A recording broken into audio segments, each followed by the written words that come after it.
Et nous nous retrouvons donc en direct depuis la basilique de Sainte-Anne-d'Auray pour vivre l'un des grands temps forts de cette démarche initiée sur 3 ans, les 400 ans de la découverte de la statue. C'était un 7 mars 1625.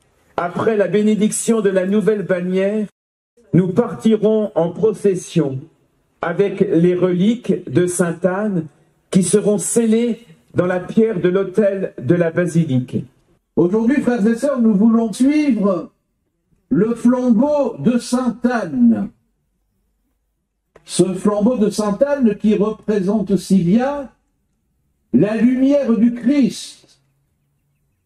Lui qui a dit « Je suis la lumière du monde, celui qui me suit ne marche pas dans les ténèbres. » Nous reconnaissons que Jésus est la lumière, que Jésus est la pierre angulaire sur laquelle l'Église est bâtie.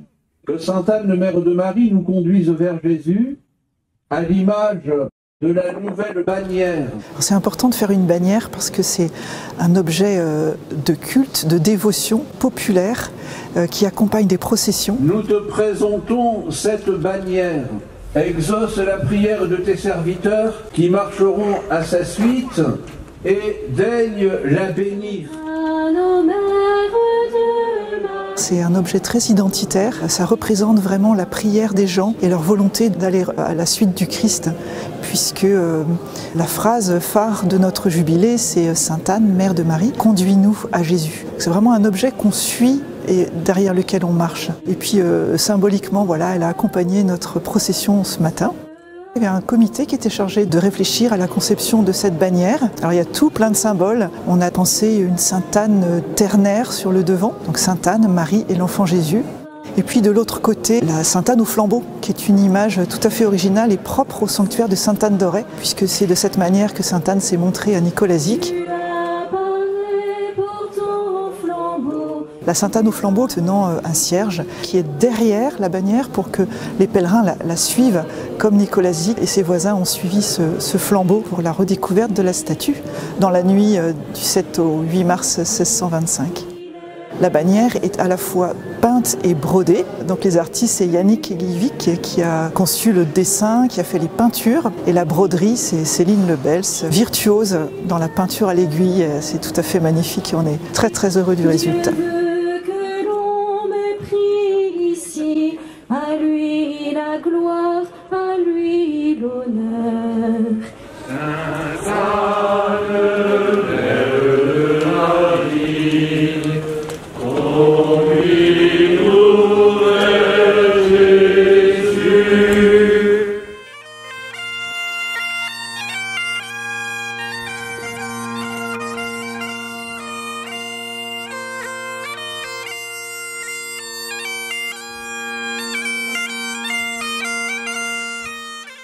Sainte Anne, ô Mère de Marie, conduis nos pas vers Jésus-Christ. Il est la source de la vie, lumière au creux de notre nuit. Peuple de Dieu, cité de l'Emmanuel, peuple de Dieu, sauvé dans le sang du Christ. Cette église qu'Yvon Nicolas-Zic a reçu la mission de rebâtir avec les pierres qu'il trouvait dans son champ.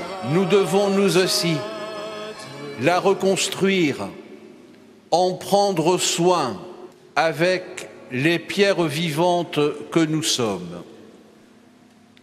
L'affluence du monde qui me viendra honorer en ce lieu sera le plus grand miracle de tous.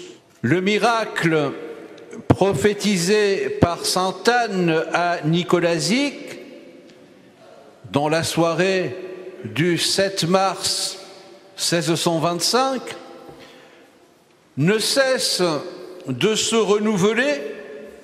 L'obscur hameau de Keranna en Pluneret allait devenir le cœur spirituel de toute la Bretagne, la source d'un renouveau religieux sans précédent pour tout le pays, la terre de l'espérance. Voilà 924 ans et 6 mois qu'elle est en ruine.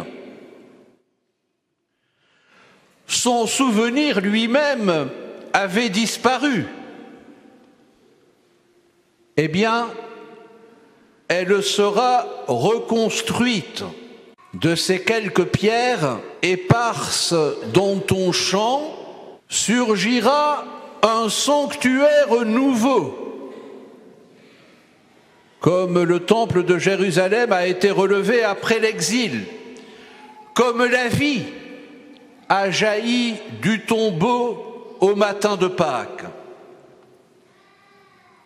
Il n'y a pas de place pour le défaitisme, pour la démission, pour le désespoir, quand Dieu le veut. Bienheureux Pierre-René Rogue, priez pour nous. Bienheureuse Françoise d'Amboise, Priez pour nous. Bienheureuse Mère Saint-Louis, Priez pour nous. vous tous, saints et saintes de Dieu, Priez pour nous.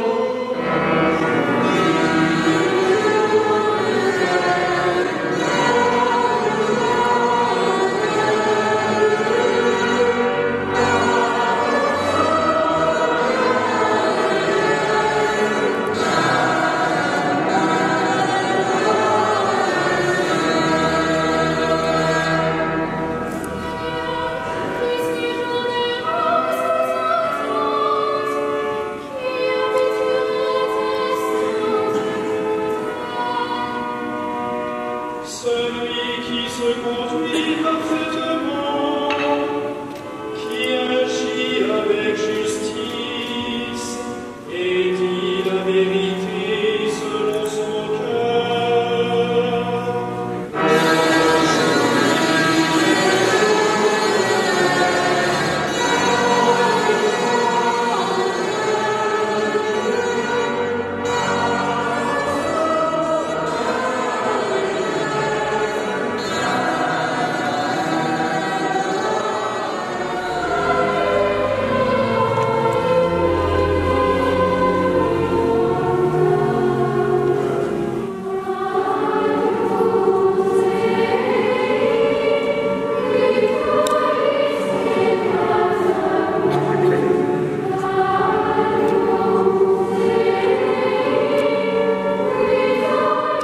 Monseigneur, il y a quelque temps, l'Église était en synode.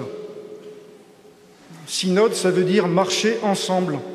La Troménie va faire synode, sans discours, sans débat, avec nos pieds.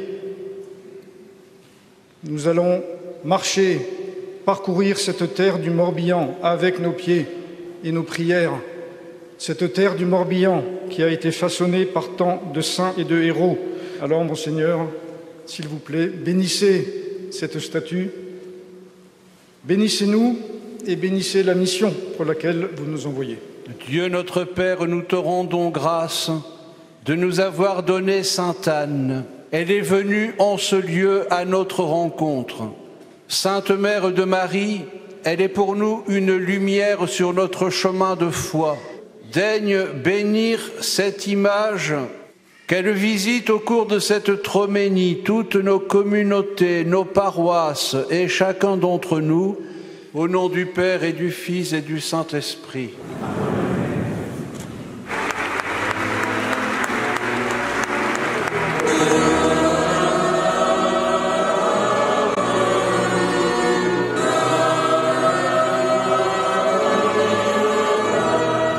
Aujourd'hui, 7 mars 2025, c'est un vendredi, comme c'était déjà un vendredi le 7 mars 1625. Et on est très très heureux de la belle cérémonie qu'on vient de vivre avec des bénédictions diverses. Une nouvelle bannière pour le sanctuaire de Sainte-Anne d'Auray qui va vraiment marquer cet anniversaire des 400 ans.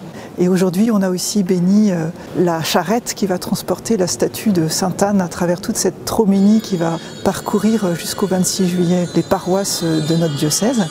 La troménie de Sainte-Anne consiste à déplacer la statue de Sainte-Anne sur une calèche tirée par un cheval de trait breton pour effectuer ce qu'on appelle une troménie. Étymologiquement, c'est le tour d'un lieu monastique, le tour d'un lieu sacré. Il y a toujours un aspect giratoire, vous voyez. Donc là, on va faire le tour, non pas d'un lieu sacré, mais du diocèse du Morbihan. Cette troménie va durer très très longtemps. C'est en ce sens que c'est un événement exceptionnel au sens propre du terme. 4 mois et demi.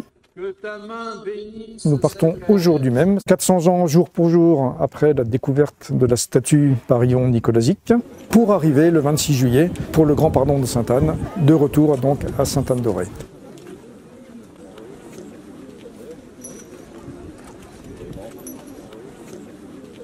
Nous arriverons à faire étape dans 115 paroisses sur les 144. Sois favorable à tes serviteurs, car auprès de moi, qui évite le chemin sur la terre.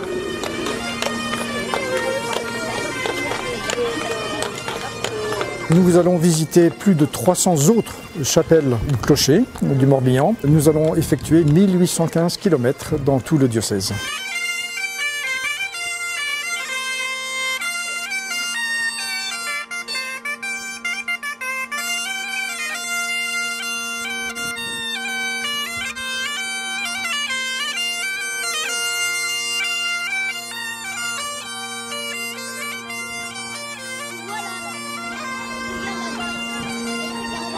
L'organisation de cette troménie, elle repose exclusivement sur une équipe de laïcs, 8 membres du comité de pilotage, 41 responsables de tronçon. Le responsable de tronçon décline à son niveau la troménie dans un secteur donné pendant une période donnée entre 3 et 6 jours. C'est vraiment la cheville ouvrière de la troménie à l'échelon local. Donc ma tâche a été de réunir une équipe organisatrice autour de moi. Par exemple, Benoît va être conducteur du véhicule de tête qui, en permanence, guide la calèche, la procession, dans les rues. Donc de la même manière que le point d'orgue de cette troménie de 5 mois sera le grand pardon du 26 juillet ici pour tout le diocèse, le point d'orgue de notre responsabilité, c'est la veillée qui a lieu chaque soir dans notre tronçon, donc dans tous les tronçons. Donc il a fallu non seulement définir un parcours pour faire pérégriner la statue dans notre tronçon, et définir également qu'est-ce qu'on met comme veillée musicale, des veillées de prière pour attirer du monde, de la même manière que cette troménie va attirer du monde vers la basilique fin juillet. Le troisième niveau est constitué par les bénévoles qui vont travailler eux-mêmes avec le responsable de tronçon. J'estime à 300 bénévoles à peu près dans les équipes mobilisées localement. En parallèle des 3 niveaux que je vous ai cités, c'est les bénévoles qui ont été formés à l'évangélisation. Pourquoi? Parce que l'objectif de cette troménie, c'est quand même l'évangélisation. Donc chaque paroisse, chaque tronçon a trouvé 1, 2 ou 3 paroissiens qu'on a formés au niveau du diocèse de manière spécifique pour la troménie. Et ce sont ces paroissiens qui, au fur et à mesure des rencontres avec nos concitoyens bretons, seront en mesure d'expliquer le message de Sainte-Anne, d'expliquer qui est le Christ, qui est sa mère. Il y a eu une soirée sur l'évangélisation, une soirée sur Yvon Nicolazic et Pierre de Kerviolet, et la mise en œuvre de l'évangélisation, comment aborder quelqu'un sur la route. La partie vraiment l'évangélisation, mais comment faire. Toutes les soirées de formation qu'on a eues nous ont permis de rencontrer des personnes qui viennent de tout le diocèse, et c'était très fort de sentir qu'on n'était pas tout seul et qu'il y avait un espèce de mouvement quand même et d'énergie, et que l'Église était bien vivante. On a besoin de ça, de se retrouver et d'être porté par un élan commun. Je crois en l'Esprit Saint, à la Sainte Église catholique, à la communion des saints, à la rémission des péchés, à la résurrection de la chair et à la vie éternelle. Amen. Prions aux intentions de notre pape François. Confions également au Seigneur tous les pèlerins qui cheminent derrière Sainte-Anne. Notre Père qui es aux cieux, que ton nom soit sainte-anne.bzh, et là sur ce site vous avez toutes les informations et notamment un agenda très précis avec une carte qui montre l'itinéraire jour par jour. J'aime bien reprendre les termes de notre évêque Monseigneur Santaine. Finalement, l'objectif de la troménie, c'est que chaque Breton puisse dire « Dieu existe, j'ai vu sa grand-mère ». Nous avons ici des les mots qui réveillent ton peuple, j'irai par les chemins, messagers d'espérance, les répéter sur ma Bretagne endormie. Amen.